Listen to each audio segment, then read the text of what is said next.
Hi, my name is Dr. Cristina Wilson, and in this video, I'm going to be teaching you about z-scores.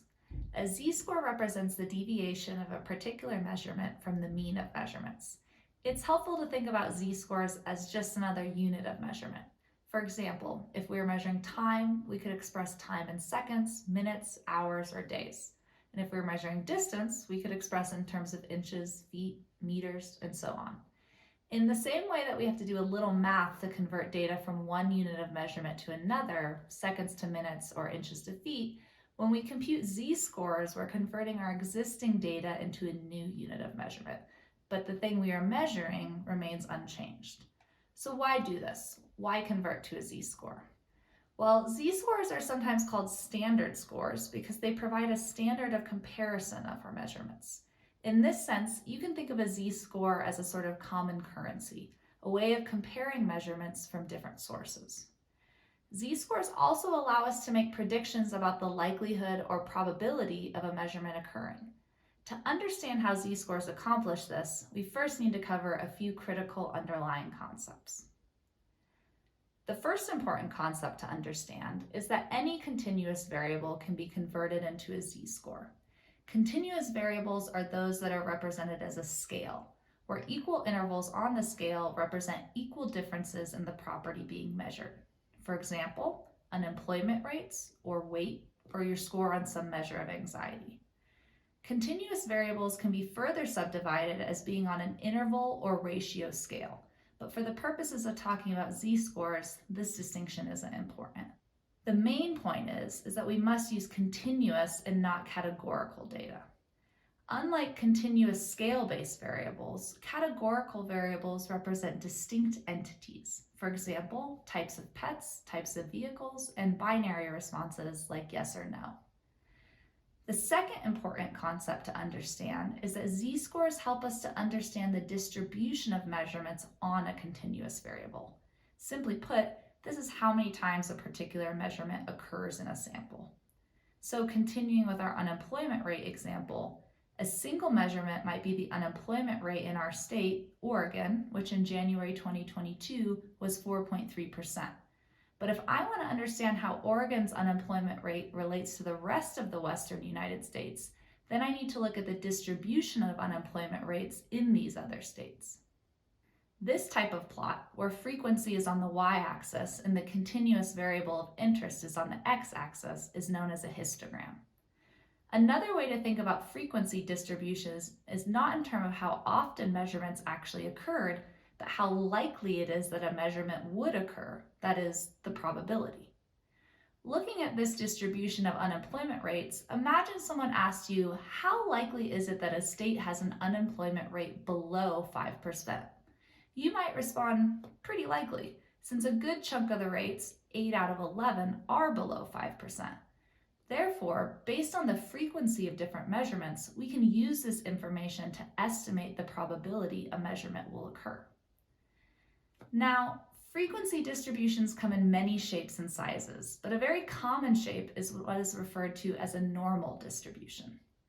A normal distribution is characterized by a bell-shaped curve, where the majority of measurements fall in the center of the distribution, and as we get further away from the center, the measurements become less frequent. Continuing with our previous example, we can see unemployment rates in Western states somewhat follow this shape, with most unemployment rates falling around 4 to 5%, some rates being smaller and some rates being larger, but most clustering around this value. And when I plot the frequency distribution of unemployment rates for all 50 states in the US, it approximates the normal distribution even further. Now, I talked in vague terms before about how frequency distributions can be used to get a rough idea of the probability of a particular measurement occurring. Like when I asked the probability of a state having an unemployment rate below 5%, you can guess that it's pretty likely because most of the distribution falls below this threshold. But normal distributions tend to occur so often that statisticians have taken the trouble to calculate exact, precise probabilities of certain measurements occurring in a normal distribution with a mean of 0 and a standard deviation of 1. To give you an example, this is showing you a normal distribution and the calculated probabilities of measurements occurring that are within plus or minus 1, 2, or 3 standard deviations from the mean of 0. The probability of a measurement occurring in a normal distribution that is greater than positive 3 standard deviations from the mean is about 0.14%.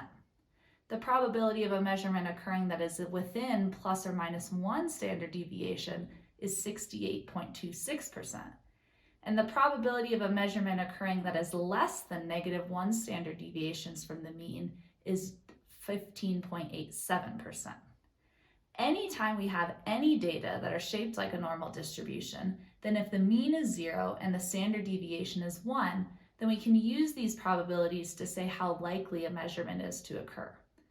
The obvious potential problem is that not all data we collect will be normally distributed, and even if it is, the data might not have a mean of 0 and a standard deviation of 1. Let's tackle these problems one at a time, starting with the normality of a distribution. The central limit theorem tells us that when samples are large, the sampling distribution will take the shape of a normal distribution, regardless of the shape of the underlying population distribution. This is what you see demonstrated here, where taking the average of 30 samples from population distributions of varying shapes produces a sample distribution that is normal relative to when an average of 2 samples is taken. Therefore, the larger our samples, the more likely the resulting distribution of measurements is approximately normal. But even if our distribution is normal, the data still might not have a mean of 0 and a standard deviation of 1. This is where z-scores come in.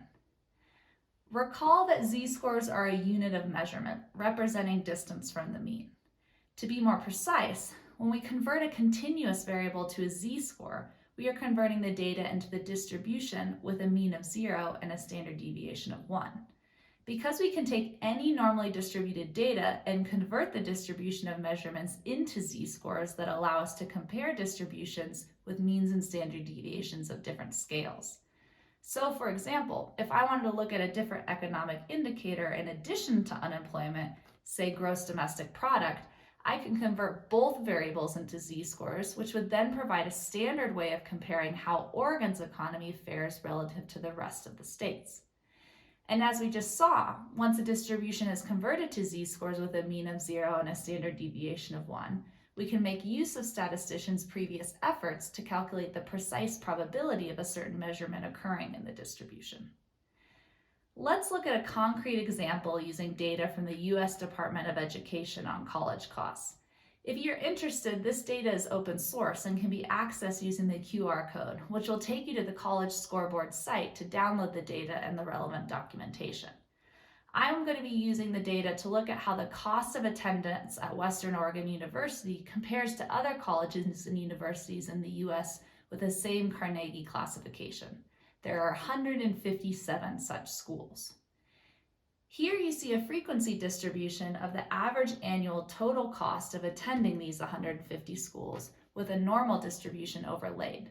The mean of this frequency distribution is 21,244, and the standard deviation is 3,912. The average cost of attending WU is $23,290. We'll begin by converting this value to a z-score to determine how WU differs from the mean cost of attendance. To do this, we take the value and subtract it from the mean of values, then we divide the resulting value by the standard deviation. So we take the WU cost of attendance, subtract it from the mean cost of attendance of our sample of 157 schools, and divide the result by the standard deviation of the sample. This gives us a z-score of 0.52. Remember that z-scores are just another unit of measurement. So if I convert the cost of attendance of each of the 157 schools into z-scores, and then plot the frequency distribution, it will look the same as the distribution of the original data. And the location of WU within the distribution will be the same. Now, let's interpret the z-score. There are two important aspects to consider when interpreting a z-score. The first is the sign of the z-score, negative or positive, and the second is the value of the z-score. The sign of the score tells us whether the observed measurement is above or below the mean. In this case, a positive z-score tells us the cost of attending WU is greater than the average of similar schools. If we had had a negative z-score, this would tell us that the cost of attending the institution is less than the average of similar schools. The magnitude of the z-score tells us the distance from the mean in standard deviation units. So a z-score of 0.52 tells us that Wu falls approximately 1/2 of a standard deviation above the mean. Recall that earlier in the video, I discussed that one of the values of z-scores is that they're a common currency by providing a way to compare across distributions with different underlying means and standard deviations. Let's say I wanted to compare where Wu fell in the distribution of total attendance costs versus just the cost of in-state tuition.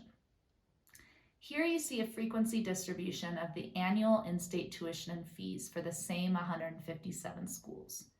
The mean of this frequency distribution is 8,973, and the standard deviation is 2,241. The annual in-state tuition at Wu is 9,768. Using the same equation as before, we take the Wu in-state tuition costs, subtract it from the mean in-state tuition costs of our sample of 157 schools, and divide the result by the standard deviation of the sample. This gives us a z-score of 0.35. Since our z-score is positive, it tells us that the in-state tuition at Wu is greater than the average of similar schools, and a magnitude of 0.35 tells us that Wu falls approximately 1/3 of a standard deviation above the mean. Now we can compare where Wu fell in the distribution of total attendance costs versus just the cost of in-state tuition. This is hard to do simply by looking at the distributions and where Wu falls within each distribution. But the z-scores make clear that Wu in-state tuition costs are closer to the mean because the z-score is closer to 0, whereas Wu total attendance costs are further from the mean because the z-score is farther away from 0. Now let's use a z-score to make a judgment about the likelihood or probability of paying a certain price to attend college. I talked about some of these probabilities already. For example, the probability of obtaining a z-score greater than 3 is less than 1%, but we can get even more precise using a tool called a z-table. A z-table allows us to take any particular z-score and determine its probability of occurrence. You can find z-tables in the back of pretty much any statistics textbook or online.